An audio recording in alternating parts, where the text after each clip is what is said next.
अनुराधा वैदिक एस्ट्रोलॉजी में आप सबका अभिनंदन। आज हम एक निग्लेक्टेड, जिसको हम काफ़ी बार नज़रअंदाज कर जाते हैं एक चार्ट रीडिंग में, ऐसे एस्पेक्ट को देखेंगे ताकि जब अगली बार हम चार्ट को अच्छे से पढ़ें तो हमारे से कहीं त्रुटि न हो। वो एस्पेक्ट क्या है? कारक। कारक क्यों इम्पॉर्टेंट है और उससे हमें क्या क्या मिलता है। लेकिन उससे पहले आप सबका धन्यवाद कि आपने हमारे YouTube और Spotify चैनल्स को लाइक शेयर सब्सक्राइब किया। यही नहीं, आपने अपने कमेंट्स, अपने सुझाव भी वहाँ लिखे। यदि आपने हमें सब्सक्राइब नहीं किया है तो याद से करें और बेल आइकन भी याद से दबाएं ताकि आपको अपडेट्स निरंतर मिलती रहें। कारक किसे कहते हैं? कारक वह ग्रह है जो हमें फल दीपिका के अनुसार वह ग्रह है जो एक किसी भी भाव के का प्रतिनिधित्व करता है या उसका जो रिलेशन है वो बताता है। उत्तर कलामृत, फल दीपिका, BPHS सभी क्लासिक्स में हर भाव के कारक दिए गए हैं और वो लिस्ट प्राय सेम है। तो जैसे जो कॉमन दो भाव मैं यहाँ एग्जाम्पल ले रही हूँ, एक है पंचम भाव। पंचम भाव का कारक गुरु है। गुरु बच्चों का भी कारक है, तो पंचम भाव से आप अपने गुरु भी देख सकते हैं, अपने बच्चे देख सकते हैं और अपने पूर्वजों को, दादा दादी, नाना नानी को भी देख सकते हैं। पंचम भाव का कारक गुरु हुआ। अब हम बात करते हैं सप्तम भाव। सप्तम भाव का कारक कौन? सप्तम भाव का कारक आपका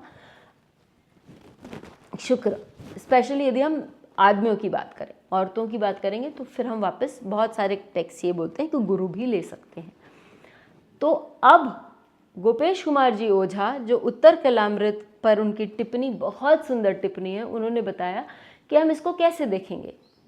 फल दीपिका का जो एक सूत्र है वो बोलता है, और ये सूत्र मैं अपने क्लासेस में how to read a chart practically, क्योंकि ये भाव चिंतन का सूत्र है और बहुत सटीक बैठता है। आप भी लगा कर देखें और बताएं कि आपने कैसे रिजल्ट्स प्राप्त किए।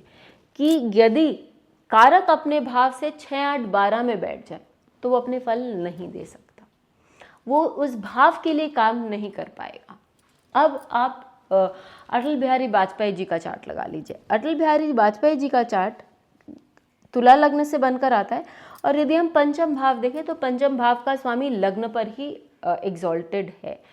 पंचम भाव का स्वामी एग्जॉल्टेड है, यानी बच्चे तो मिलेंगे और बच्चे डिलेड होंगे क्योंकि वो शनि है। यही नहीं, उनका गुरु जो पंचम भाव का कारक है वो अपने से आय यानी वृद्धि के स्थान में, यानी उनको बच्चे होंगे और वो बच्चे उनके लिए गेन होंगे, या हम कहें कि वो बच्चे उनके लिए बहुत अच्छे साबित होंगे। तो अटल बिहारी वाजपेयी जी के बच्चे थे, हाँ, उन्होंने उनकी बेटी थी जिसको उन्होंने गोद लिया था, लेकिन उन्होंने तो विवाह नहीं किया था। तो ये कैसे हो सकता है कि उनका विवाह नहीं हुआ हो? आप यदि उनके सप्तम भाव को देखेंगे, तुला लग्न से सामने कौन सा भाव आया? आपका मेष राशि आई, और मेष राशि का जो स्वामी है वो अपने से छठे में चला गया। एक प्रॉब्लम हो गई, और जो कारक है वो भी अपने से 8वें में गया, वो चंद्रमा के साथ बैठा हुआ है। उनके मन में किसी के प्रति प्रेम हो सकता है, उनके मन में किसी के प्रति झुकाव हो सकता है, आकर्षण हो सकता है, लेकिन क्या वो विवाह में परिणत हुआ? नहीं हुआ, क्योंकि कारक उनको वो देने के लिए सक्षम नहीं है। तो आप देखिए कि कारक बहुत स्ट्रॉन्ग रिलेशनशिप रखता है। यदि कारक अपने से सही भाव में बैठा हो, यानी कि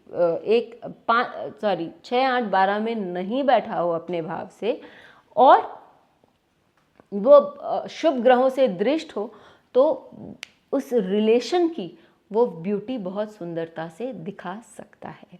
ये एक बहुत स्ट्रांग प्रिंसिपल है जो ध्रुव नाड़ी से भी आता है, और हमें हानि लाभ कुछ भी क्या मिलेगा किसी भी कारक से या किसी भाव के स्वामी से, वो बहुत स्ट्रांगली बताता है। ज़रूर लिखकर बताइए कि यदि आपको इस प्रिंसिपल को सीखना है तो मैं इस पर भी आप लोगों के लिए एक वीडियो बनाऊंगी।